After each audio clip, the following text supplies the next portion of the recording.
Hey everybody, Vade here. Today I'm going to show you a cool trick using derivatives, using calculus to actually approximate square roots. Now when I mean approximate square roots here, the squares that you're trying to approximate should be relatively close to perfect squares, in order to get a really decent enough approximation. Like even if you go as far as to do like using the square root of 4 to get the square root of 2, it's just not that great. It has to be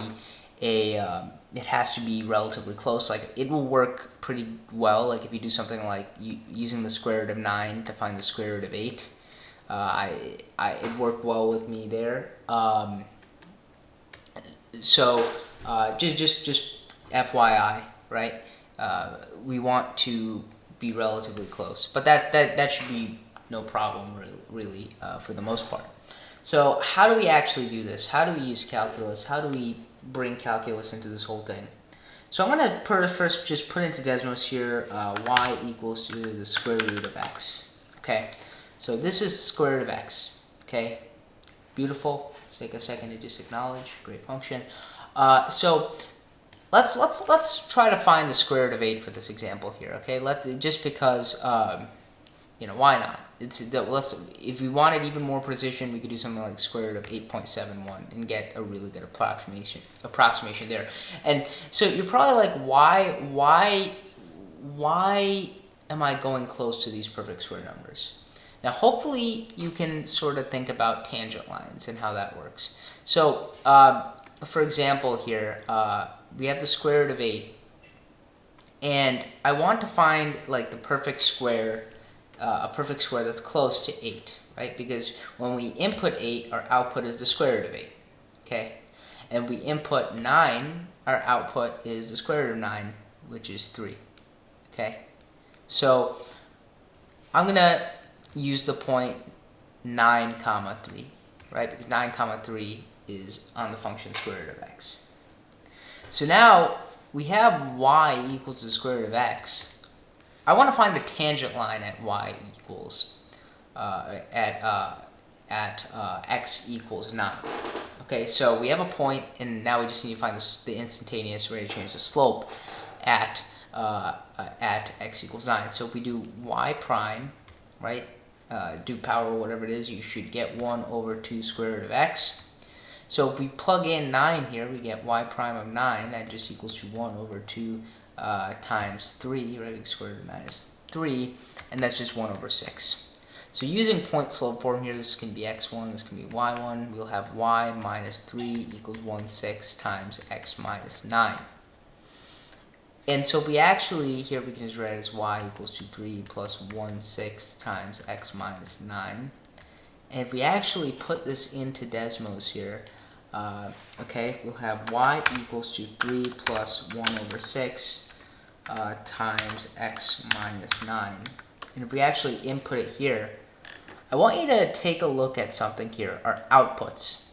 So if we input 8 here, right, our output will be square root of 8 here on the red function. But if we input 8 into the blue function, which is our line, we can easily compute that output with simple arithmetic, right? And so what this process is called is linearization. We're taking nonlinear functions and approximating their outputs through linear functions. An incredibly useful application of calculus here.